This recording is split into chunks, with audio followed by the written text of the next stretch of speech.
সেনা অভ্যুত্থানের আশঙ্কা, সত্যটা কি?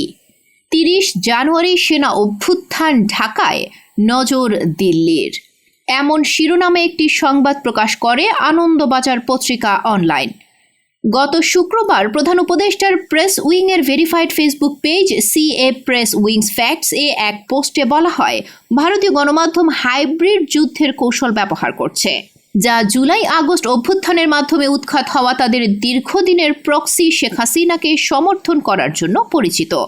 এর মাধ্যমে বাংলাদেশের জনগণ এবং প্রতিষ্ঠানগুলোকে কলঙ্কিত করার চেষ্টা করা হচ্ছে।